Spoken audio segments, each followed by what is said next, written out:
Bienvenue à l'IEJC International Ministry. Un très bon dimanche à tous. C'est le jour du Seigneur et vous méritez des choses très saintes. Eh bien, nous continuons avec notre série « Comment rallumer la flamme de l'amour nuptial ». Je vais t'inviter de ne pas quitter et on se retrouve après ceci.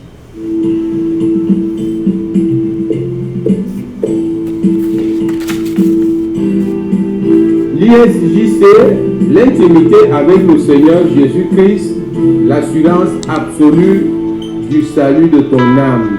Alléluia, alléluia. Bienvenue une fois de plus. Je suis très content de vous retrouver ce dimanche pour parler du Seigneur. Pour parler de ta relation avec lui.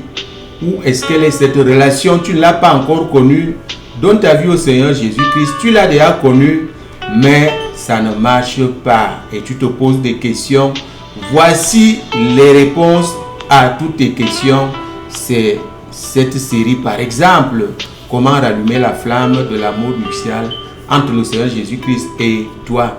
Avant donc de continuer, je vais t'exhorter, n'est-ce pas, de t'abonner à cette chaîne qui transforme la vie. Nous sommes appelés dans le Seigneur pour être transformés, pour être à l'image du Fils.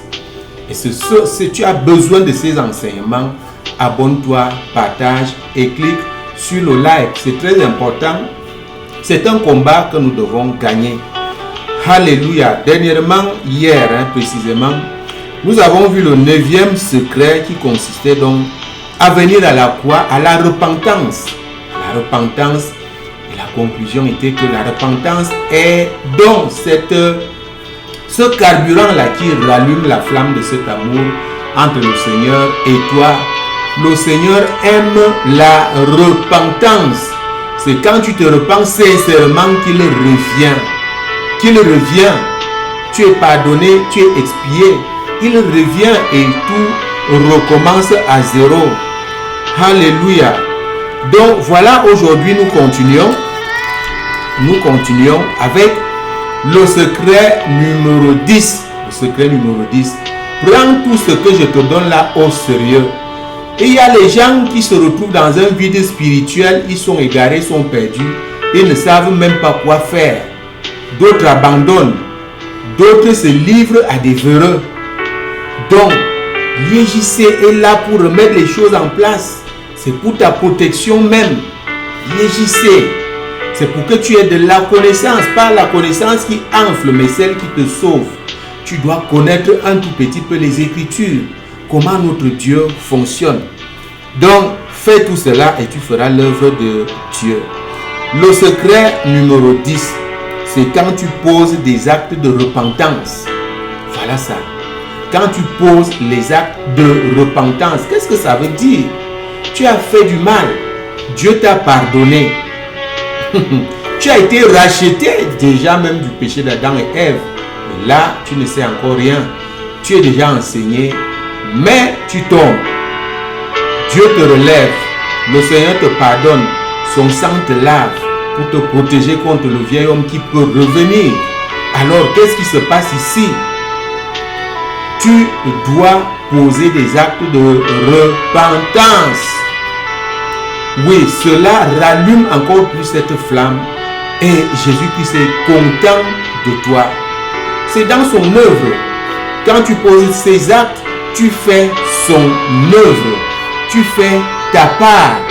Alléluia. Tu fais ta part. Donc, voilà ça. Nous allons tout de suite, n'est-ce pas, dans les Écritures. Nous commençons par, n'est-ce pas, le psaume 51. La repentance du grand roi David. Alléluia. La repentance du grand roi David. David n'était pas n'importe qui. C'est quelqu'un qui était sincère, qui aimait vraiment Dieu et Dieu l'a appelé l'homme selon mon cœur. Nous devons tous être comme le grand roi David en enlevant ce que vous connaissez là. Alléluia. Donc, le grand roi David s'est repenti sincèrement. Sincèrement, il l'a fait. Il l'a fait. Il l'a vraiment fait. Et vous voyez, je suis emporté On n'a pas prié là, mais on va prier vers la fin. Il l'a fait. Et d'ailleurs, je vais vous signaler que je sors de quelque part. Quand je prie au début, c'est pour vous bénir, c'est pour, n'est-ce pas, vous faire entourer de ce sang-là. Et ce sang vous entoure en ce moment, le feu de Dieu vous entoure.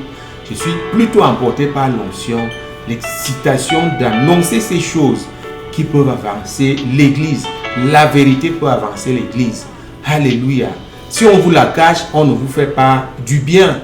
Ce n'est pas des choses faciles, mais il faut payer le prix, le sacrifice du temps. Il faut payer le prix, l'obéissance. Il faut sacrifier même des choses qu'on aime pour être avec le Seigneur Jésus-Christ et être sûr que son âme, ton âme est sauvée. Alléluia. Donc voilà, le grand roi David s'est repenti sincèrement de son péché que vous connaissez déjà tous. Je l'ai rappelé hier. Et nous allons lire ici dans le psaume 51 et le verset 15. Le grand roi David, dans sa repentance, a dit, il a promis, il a fait cette promesse et je suis sûr qu'il a mis ça en pratique. Il a dit ceci, j'enseignerai tes voies à ceux qui les transgressent et les pécheurs viendront à toi. Vous voyez? J'enseignerai tes voies à ceux qui les transgressent et les pécheurs viendront à toi. C'est ça un acte de repentance. Maintenant tu fais ta part, il t'a racheté. Travaille pour lui, travaille pour le royaume, travaille pour sauver les âmes. Ne te tais pas, donne même le témoignage. Voici ce que j'ai fait, Dieu m'a racheté. Nous avons un grand Dieu, nous avons un Dieu bon, nous avons un Dieu auquel nous devons nous approcher et non pas à des faux dieux. Voilà un acte de repentance que tu poses, tu prêches donc l'évangile et tu ramènes ceux qui sont encore au dehors dedans. Vous comprenez, je ramenais les pécheurs à toi, je ramènerai les pécheurs à toi. Donc voilà la première écriture qui montre donc un acte digne, n'est-ce pas, de repentance. Nous partons là tout de suite dans pour voir une autre écriture, hein, parce que tout est illustré ici. Tout est illustré ici. Vous comprenez, nous ne prêchons pas la sagesse humaine, mais c'est le Saint-Esprit qui prêche. Alléluia. Donc nous allons dans Matthieu chapitre 7 et, n'est-ce pas, le verset 20. Qu'est-ce que nous lisons là-bas? Matthieu chapitre 7 verset 20. C'est donc à leurs fruits que vous les reconnaîtrez. C'est donc à leurs fruits que vous les reconnaîtrez. Le tout n'est pas de se repentir. Même quand on vient dans le Seigneur, on doit voir une transformation. Vous comprenez? C'est les fruits d'une transformation, d'une repentance. On doit reconnaître un enfant de Dieu par des actes honorables. Des actes qui honorent notre grand Dieu, notre roi des rois, le Seigneur des seigneurs, notre boss, le Seigneur Jésus-Christ. Publiquement, là où on vilipende son nom, tu poses des actes honorables, des actes dignes d'approbation. Et ces gens, ils secouent la tête, ils disent, yes, c'est vraiment un enfant de Dieu. C'est vraiment un serviteur de Dieu. Vous comprenez? On les reconnaîtra, vous les reconnaîtrez à leurs fruits. Quels sont les fruits que nous produisons? Quels sont les fruits que l'Église nous produit lorsqu'on se retrouve au marché? Au marché, on vient d'être racheté. On pose quel fruit? Est-ce qu'en repartant au marché, c'est les mêmes querelles avec ce voisin-là avec qui tu discutes la place? Au marché, au travail, est-ce que c'est les mêmes choses avec ce collègue qui te titille, ce chef qui te muselle parce que vous n'avez pas la même peau, vous ne sortez pas d'une même région? Non, il faut poser les actes d'une repentance et ceux qui sont là vont reconnaître que oui, ça c'est réellement un enfant de Dieu, c'est réellement un serviteur de Dieu, c'est réellement quelqu'un qui met en pratique ce qu'il dit. Alléluia. Donc, c'est donc à leurs fruits que vous les reconnaîtrez. Nous passons à une autre écriture ici. C'est par exemple Luc chapitre 3 et le verset 8. Alléluia. Luc chapitre 3, verset 8. Nous allons voir ce qui se trouve là-bas.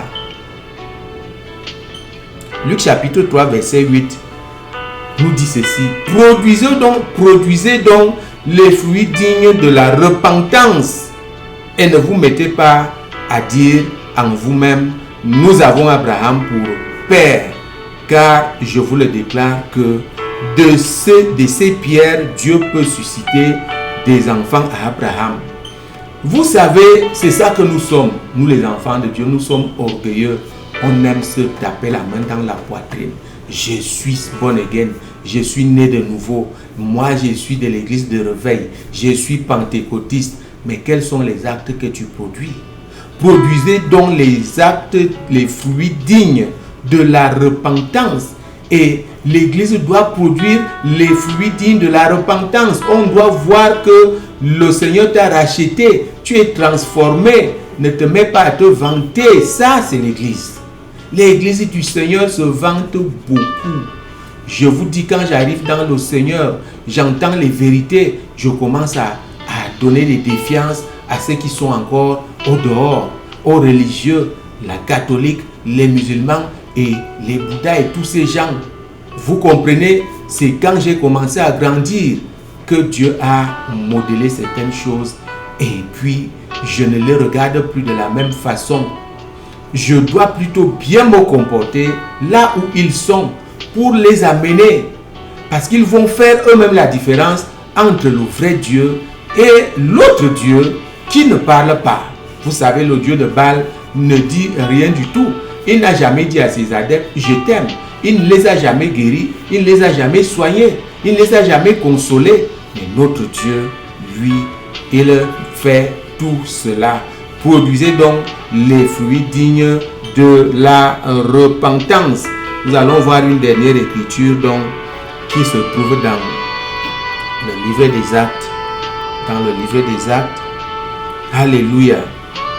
Actes chapitre 26 et le verset 20. Il faut relever ces écritures et méditer. À ceux de Damas d'abord, puis à Jérusalem, dans toute la Judée et chez les païens, j'ai prêché la repentance et la conversion à Dieu, avec la pratique d'œuvres dignes de la repentance. Alléluia. Voici ce que l'apôtre Paul a fait. Vous savez qui il était? Un persécuteur de l'église. L'apôtre Paul prenait les lettres du roi pour aller ramasser avec violence tous ceux qui prêchaient, tous ceux qui priaient au nom du Seigneur Jésus-Christ.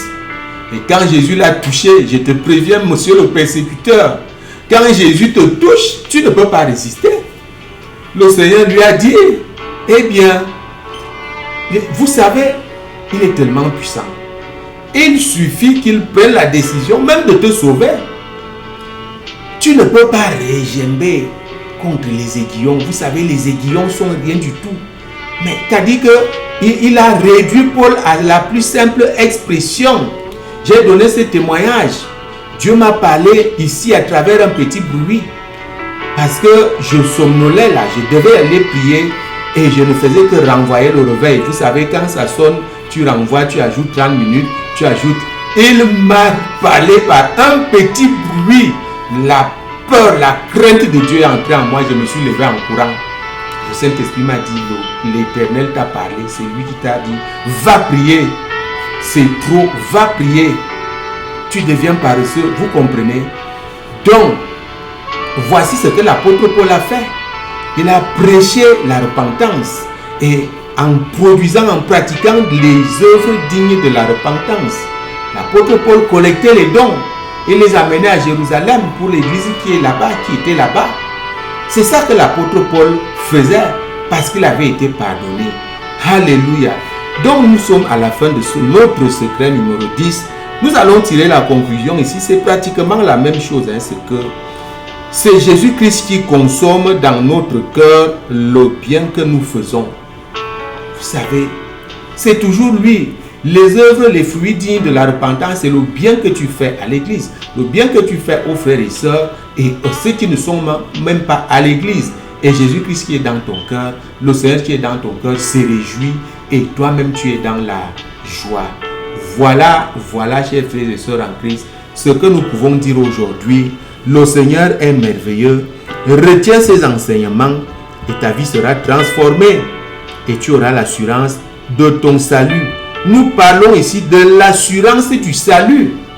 Faisons très attention, le salut est une denrée très sensible. Le salut peut partir à tout moment.